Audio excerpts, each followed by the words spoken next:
ఆంధ్రప్రదేశ్లో రేషన్ కార్డులు ఉన్న వారికి ప్రభుత్వం తీపి కబురు చెప్పింది. వచ్చే నెల నుంచి ఉచిత బియ్యంతో పాటుగా సబ్సిడీపై చక్కెర, గోధుమ పిండి, కందిపప్పును కూడా పంపిణీ చేయాలని నిర్ణయం తీసుకున్నారు.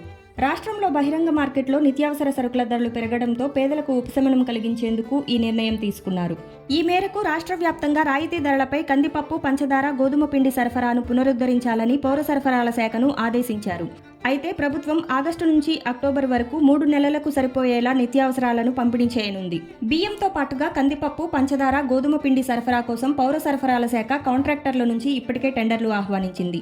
మొత్తం 22,500 టన్నుల కందిపప్పుతో పాటుగా 17,538 టన్నుల పంచదార సేకరణ కోసం టెండర్లు ఆహ్వానించారు. అయితే పంచదార సరఫరాదారులు ఎక్కువ ధరలు కోట్ చేశారు. దీంతో పౌర సరఫరాల శాఖ టెండర్ ప్రక్రియను రద్దు చేసి మళ్లీ రెండోసారి టెండర్లను పిలిచారు. ఈ టెండర్ల ప్రక్రియను ఈ వారంలోనే అధికారులు పూర్తి చేయనున్నారు.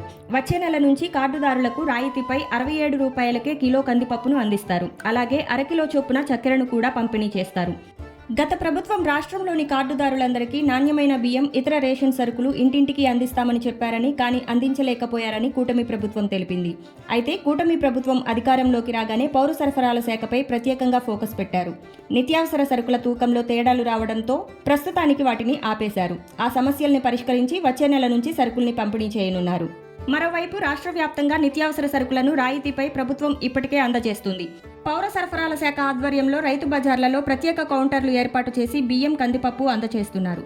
ఈ కౌంటర్లో కందిపప్పు 160 రూపాయలు, సోనా మసూరి బియ్యం కిలో 49 రూపాయలకి విక్రయిస్తున్నారు. ఆంధ్రప్రదేశ్లో రైతు బజార్లలో రాయితీపై అందిస్తున్న సరుకులకు ప్రజల నుంచి మంచి స్పందన వస్తుందని మంత్రి నాదెండ్ల మనోహర్ తెలియజేశారు. పౌర సరఫరాల శాఖలో అవినీతి, అక్రమాల నియంత్రణపై ప్రత్యేకంగా ఫోకస్ పెట్టామన్నారు నాదెండ్ల మనోహర్. గత ప్రభుత్వంలో పేదలకు అందించిన రేషన్ సరుకుల్లో భారీగా అవినీతి జరిగిందన్నారు. అలాగే రాష్ట్ర వ్యాప్తంగా ప్రజలకు ఇచ్చే పంచదార, కందిపప్పు, నూనె వంటి ప్యాకెట్ల తూకంలో తేడాలు గుర్తించామన్నారు. అందుకే పంపిణీని ఆపేశారు. తూకం తేడాలపై సంబంధిత అధికారులు, డీలర్లపై మంత్రి మనోహర్ ఆగ్రహం వ్యక్తం చేశారు. చూశారు కదా ఫ్రెండ్స్, ఇలాంటి విలువైన సమాచారం కోసం మన ఛానల్ని సబ్స్క్రైబ్ చేయండి. ఈ వీడియో మీకు నచ్చితే లైక్ చేసి మీ ఫ్రెండ్స్కి కూడా షేర్ చేయండి. అలాగే మీ విలువైన అభిప్రాయాలను కామెంట్ రూపంలో తెలియచేయండి.